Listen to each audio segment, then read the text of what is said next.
السلام عليكم، ازاي حضراتكم؟ عاملين ايه؟ يا رب تكونوا بخير.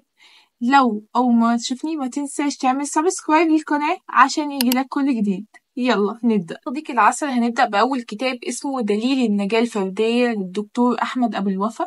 الكتاب بيكلمك عن ازاي تحل مشاكلك النفسية، ازاي تحل صعوباتك في الحياة لما تكون مكتئب، ازاي تحل مشاكلك مع الاكتئاب أو مشاكلك في الطفولة مع أهلك كانوا بيعاملوك بأسوأ، والقلق ومشاكلك العاطفية اللي حصلت معاك. كمان بيدي للواحد إرادة وعزيمة عشان يتخطى كل أسباب الفشل وكل مشاكل النفسية. كمان الناس اللي عندهم مشاكل في النفسية أكنك بتخاطب دكتور نفسي.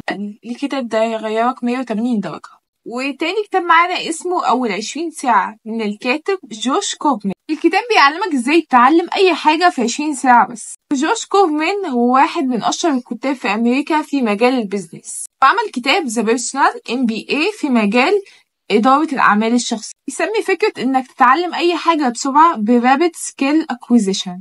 بيقول إن في 10 خطوات مهمة، والعشر خطوات دي لو قدرت تمشي عليها هتكتسب أي مهارة بسرعة. وأول خطوة إنك تختار مشروعك المفضل. إزاي؟ اختاره إزاي؟ لازم عشان تعمل يوتيوب لازم تتعلم المونتاج.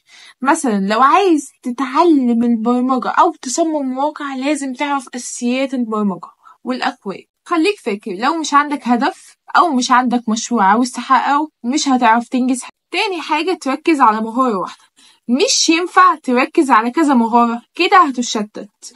لازم تركز على مهارة واحدة، زي مثلا تعلم الإنجليزية، تعلم المونتاج، تعلم البرمجة، أي مهارة مفضلة عندك. تالت حاجة، عايز تتعلم ايه؟ عايز تتعلم المهارة عشان تتخصص فيها ولا عايز تتعلم مهارة عشان تتعلم الأساسيات بس؟ رابع حاجة، تشيل أي عائق يمنعك من ممارسة المهارة. حاجة، خد كل الحاجات المهمة وحطها في الأساسيات. بس حاجة، عندك مهارات أساسية فككها لمهارات فرعية.